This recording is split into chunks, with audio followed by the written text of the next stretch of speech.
آپ اپنی مجلس سے اٹھیں، اس سے پہلے میں اسے آپ کے پاس لا دیتا ہوں۔ یقین مانیے کہ میں اس پر قادر ہوں اور ہوں بھی امانت دار۔ جس کے پاس کتاب کا علم تھا وہ بول اٹھا کہ آپ پلک جھپکائیں، اس سے بھی پہلے میں اسے آپ کے پاس پہنچا سکتا ہوں۔ جب آپ نے اسے اپنے پاس موجود پایا تو فرمانے لگے، یہی میرے رب کا فضل ہے تاکہ وہ مجھے آزمائے کہ میں شکر گزاری کرتا ہوں یا ناشکری۔ شکر گزار اپنے ہی نفع کے لیے شکر گزاری کرتا ہے، اور جو ناشکری کرے تو میرا پروردگار بے پرواہ اور کرم کرنے والا ہے۔ حکم دیا کہ اس کے تخت کی صورت بدل دو تاکہ معلوم ہو جائے کہ یہ راہ پا لیتی ہے یا ان میں سے ہوتی ہے جو راہ نہیں پاتے۔ تخت لانے والے آدمی کے متعلق جو یہ آیا ہے کہ اس کے پاس کتاب کا علم تھا، تو مفسرین کا اس کے بارے میں اختلاف ہے کہ وہ کون تھا۔ قرآن کریم کے الفاظ سے جو معلوم ہوتا ہے وہ اتنا ہی ہے کہ وہ کوئی انسان ہی تھا جس کے پاس کتاب الہی کا علم تھا۔ اللہ تعالیٰ نے کرامت اور اعجاز کے طور پر اسے یہ قدرت دے رکھی تھی کہ پلک جھپکتے وہ تخت لے آیا۔ پھر سلیمان علیہ السلام نے تخت میں تبدیلی کا حکم دیا۔ تخت میں تبدیلی کا حکم سن کر اس میں سے ہیرے جواہر نکال دیے گئے اور دوسری جگہوں پر لگا دیے گئے۔ سورہ نمل آیت 42 اور 43 میں ہے۔ پھر جب وہ آ گئی تو اس سے کہا گیا کہ ایسا ہی تیرا بھی تخت ہے۔ اس نے جواب دیا کہ یہ گویا وہی ہے، ہمیں اس سے پہلے ہی علم دے دیا گیا تھا اور ہم مسلمان تھے۔ اسے انہوں نے روک رکھا تھا کہ جن کی وہ اللہ کو چھوڑ کر پرستش کرتی رہی تھی، یقیناً وہ کافر لوگوں میں سے تھی۔ اب سلیمان علیہ السلام کی ملکہ بلقیس سے گفتگو شروع ہوئی۔ پھر وہ اسے تخت کے پاس لے آئے۔ اس سے پوچھا، کیا تیرا تخت بھی اسی طرح کا ہے؟ اس نے بہت اچھا اور فصاحت سے بھرپور جواب دیا۔ اس نے نہ تو یہ کہا کہ ہاں، کیونکہ وہ تو اپنا تخت پیچھے سبا کے علاقے میں چھوڑ آئی تھی، یہاں کیسے آ سکتا تھا، نہ اس نے یہ کہا کہ نہ، کیونکہ یہ وہی محسوس ہو رہا تھا۔ البتہ اس میں قدرے تبدیلی محسوس ہو رہی تھی۔ اس نے عجیب جملے میں جواب دیا کہ یہ وہی لگتا ہے۔ سلیمان علیہ السلام یہ جواب سن کر حیران ہوئے۔ اب آپ نے اسے اپنی سلطنت کا غلبہ دکھانے کے لیے ایسا منظر دکھایا جو کسی بشر نے آج تک نہیں دیکھا۔ چنانچہ آپ اسے ایک محل میں لے گئے۔ یہ مکمل طور پر شیشے کا تھا، اس سے دوسری طرف دیکھا جا سکتا تھا۔ فرش بھی شیشے کا تھا، شیشے کے نیچے پانی چھوڑا گیا تھا، پانی چلتا رہتا تھا۔ آپ اسے لیے اندر داخل ہوئے تو وہ بہت حیران ہوئی کہ محل میں پانی بہ رہا ہے۔ اس نے اپنا لباس کچھ اوپر کر لیا کہ بھیگ نہ جائے۔ اس نے اپنا پاؤں پانی پر رکھنا چاہا تو وہ شیشے پر پڑا، اور زیادہ حیران ہوئی اور شرمندہ بھی کہ دھوکہ کھا گئی۔ اور یہ سب کچھ جنات کے ذریعے تیار کرایا گیا تھا۔ سورہ نمل آیت 44 میں اللہ تعالیٰ فرماتے ہیں، اس سے کہا گیا کہ محل میں چلی چلو، جسے دیکھ کر یہ سمجھ کر کہ یہ حوض ہے، اس نے اپنی پنڈلیاں کھول دی۔ سلیمان نے کہا، یہ ایسا محل ہے جس میں نیچے بھی شیشے جڑے ہوئے ہیں۔ کہنے لگی، میرے پروردگار، میں نے اپنی جان پر ظلم کیا، اب میں سلیمان کے ساتھ اللہ رب العالمین کی مطیع اور فرمانبردار بنتی ہوں۔ یہ عظیم سلطنت دیکھ کر وہ جان گئی کہ سلیمان علیہ السلام صرف بادشاہ ہی نہیں، نبی بھی ہیں۔ چنانچہ اس نے فوراً ایمان قبول کر لیا۔ سلیمان علیہ السلام کا سب سے بڑا کارنامہ یہ ہے کہ آپ نے مسجد اقصی تعمیر کروائی۔ اس کی پہلی تعمیر یعقوب علیہ السلام نے کرائی تھی۔ صحیح حدیث میں ہے کہ رسول اللہ صلی اللہ علیہ وسلم سے پوچھا گیا، زمین میں کون سی مسجد سب سے پہلے تعمیر کی گئی؟ آپ نے فرمایا، مسجد حرام، یعنی مکہ معظمہ والی مسجد۔ پھر آپ سے پوچھا گیا کہ اس کے بعد کون سی مسجد زمین میں بنائی گئی؟ آپ نے جواب دیا، مسجد اقصی۔ جب بخت نصر نے قدس پر قبضہ جما لیا تو اس نے مسجد اقصی ڈھا دی، لیکن پھر سلیمان علیہ السلام کو اللہ تعالیٰ نے بادشاہت عطا کی تو انہوں نے ازسر نو تعمیر کا کام شروع کرایا۔ اس کے ساتھ ہی انہوں نے ہیکل سلیمانی بھی تعمیر کروایا۔ یہود آج تک اس کو مقدس سمجھتے ہیں۔ یہ مسجد اقصی کے بالکل قریب ہے۔ مسجد اقصی کی فضیلت میں بہت سی روایات ملتی ہیں، جیسا کہ رسول اللہ صلی اللہ علیہ وسلم کا ارشاد ہے، مسجد حرام میں ایک نماز کا ثواب 1,00,000 نمازوں کے برابر ہے۔ مسجد نبوی میں ایک نماز کا ثواب 1000 نماز کے برابر ہے، اور مسجد اقصی میں 500 نمازوں کے برابر ثواب ملتا ہے۔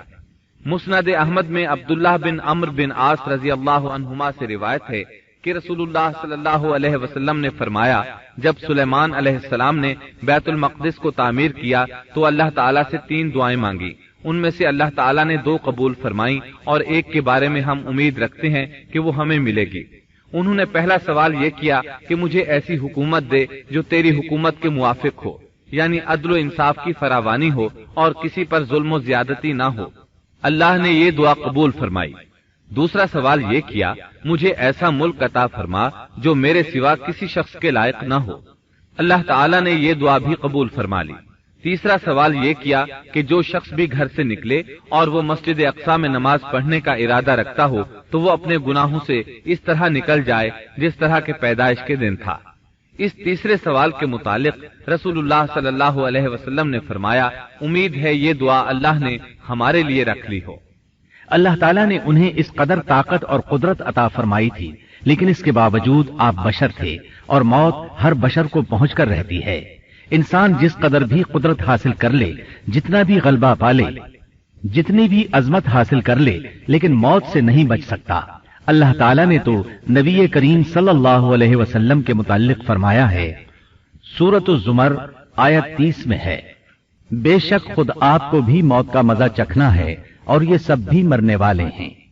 اللہ تعالیٰ نے چاہا کہ سلیمان علیہ السلام کی موت سے بھی لوگوں کو عبرت ہو اور نشانیاں ظاہر ہوں، کیونکہ اس دور میں لوگ جنات کے فتنے میں مبتلا تھے۔ یہ خیال کرتے تھے کہ جنات کو غیب کا علم ہے۔ اللہ تعالیٰ نے چاہا کہ لوگوں کو سلیمان علیہ السلام کی موت کے ذریعے بتائیں کہ جنات کو علم غیب نہیں ہے۔ ایک دن سلیمان علیہ السلام نے جنات کو سختی کے ساتھ مسخر کیا اور وہ آپ کے سامنے کام کرنے لگے۔ آپ ان کی نگرانی کرتے رہتے۔ جنات کے دلوں میں آپ کا بہت خوف تھا۔ آپ انہیں سستی کرنے پر سخت سزا دیتے تھے۔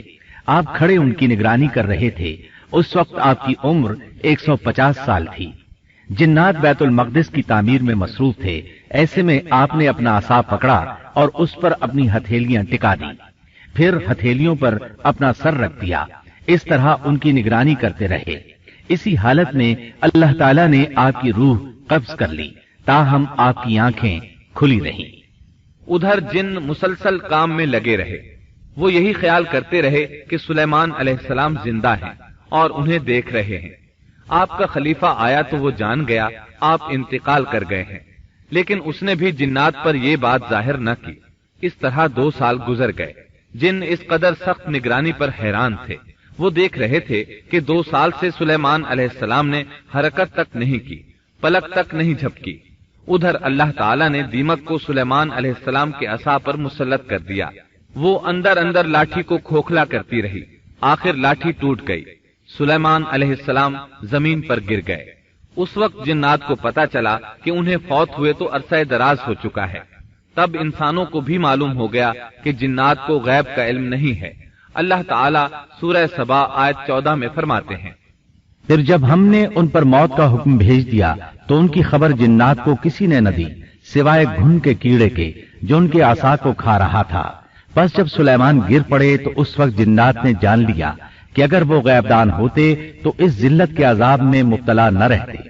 اس طرح اللہ تعالیٰ نے لوگوں کو مطلع کر دیا کہ جنات بھی مخلوق ہیں، غیب دان نہیں۔ اللہ تعالیٰ ہی ان پر قادر ہے۔ اور اسی کے ساتھ سلیمان علیہ السلام کا قصہ اپنے اختتام کو پہنچا۔